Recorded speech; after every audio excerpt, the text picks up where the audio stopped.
भ्याड हल्ल्याच्या निषेधार्थ आज डोंबिवली बंदची हाक देण्यात आली आहे। काश्मीरमधील पहलगाम इथं झालेल्या दहशतवादी हल्ल्यात 28 पर्यटकांचा मृत्यू झाला। यामधील 3 जण डोंबिवलीतले होते। संजय लेले, हेमंत जोशी, अतुल मुने या तिघांवर डोंबिवली इथल्या शिवमंदिर स्मशानभूमीत अंत्यसंस्कार करण्यात आले।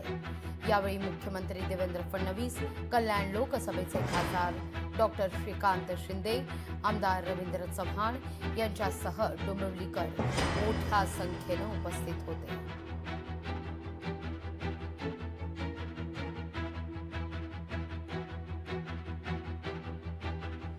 दरम्यान या सगळ्या घटनेच्या निषेधार्थ आज डोंबिवली बंदची हाक देण्यात आलेली आहे। या सगळ्याविषयी अधिक माहिती घेतोय आपले प्रतिनिधी अशोक कांबळे यांच्याकडून। अशोक, का अधिक माहिती या सगळ्या संदर्भात?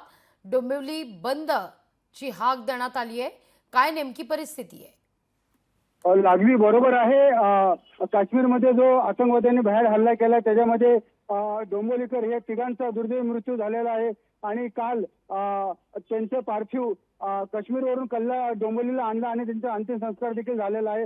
महाराष्ट्र राज्याचे मुख्यमंत्री फडणवीसजी हे पार्थिवचं दर्शन घेण्यासाठी आले होते, तेव्हा डोंबिवलीकरांनी आक्रोश केला होता आणि घोषणाबाजी केली होती की पाकिस्तान मुर्दाबाद, हिंदुस्थान जिंदाबाद।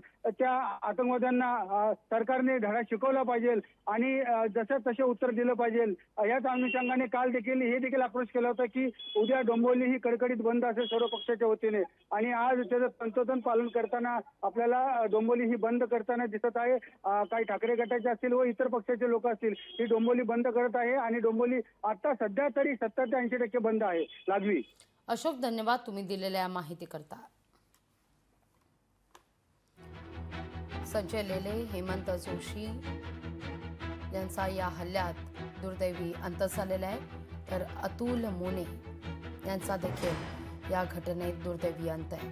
या घटनेनंतर डोंबिवलीमध्ये आता बंद पुकारण्यात आलेला आहे। संमिश्र असा प्रतिसाद या बंदला मिळत असताना आता हा बंद पूर्णतः पाळण्यात यावा याकरता ठाकरेंची शिवसेना सुद्धा आता रस्त्यावर उतरली आहे।